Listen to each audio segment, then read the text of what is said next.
Trevor the traction engine was enjoying his work in the vicarage orchard. Birds were singing and apples were ripening on the trees. It was a lovely day. "Hello, Trevor," said James. "You look as bright and cheerful as my red paint." "Oh, I am," replied Trevor. "What's that noise?" "It's the bees," laughed Trevor. "They're all in these boxy things called beehives. I'm taking them to the station. The vicar says his bees make good honey, and he's giving some of them to his friends." Just then, BoCo, the diesel engine, hummed in. "Take care, you two. Don't make the bees angry. They might sting you." James didn't like being told what to do by a diesel, and he buzzed away.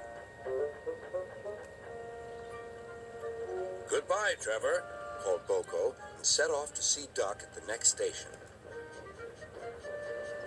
Bill and Ben, the tank engine twins, were busy arranging cars, but they scampered off when they saw BoCo. "I remember the first time I met those two," laughed BoCo. "They nearly made my eyes pop out. Edward soon put a stop to their games." "Edward is the only one who can keep Bill and Ben in order," chuckled Duck. "I sometimes call them the bees." "A good name," replied BoCo. "They're terrors when they start buzzing around." James bustled in. "What's that, Duck? Are you afraid of bees? They're only insects after all, so don't let that buzzbox diesel tell you different." "His name is BoCo, and he didn't.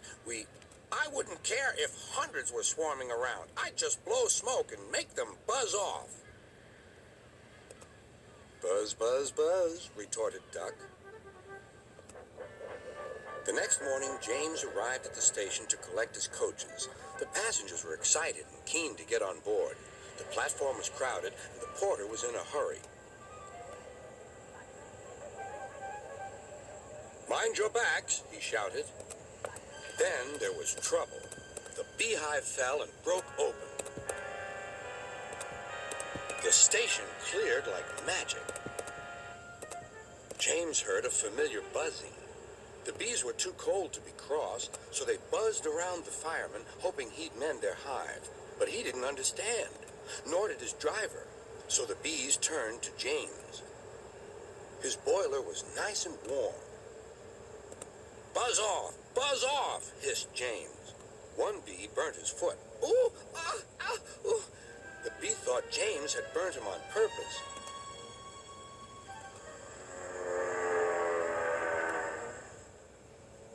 So it stung James right back on the nose. "Eee!" whistled James. He had had enough. So had his fireman and driver.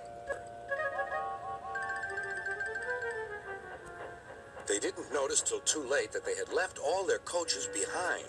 They tried everything to get rid of the bees. First they spun on the turntable, but to no avail. They tried washing them off, but the bees clung harder to James's warm boiler.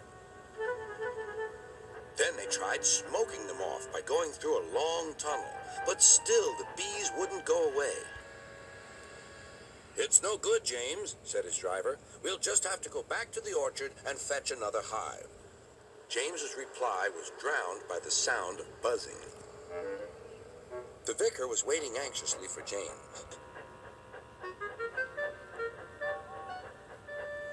When he arrived, the bees swarmed straight into their new home.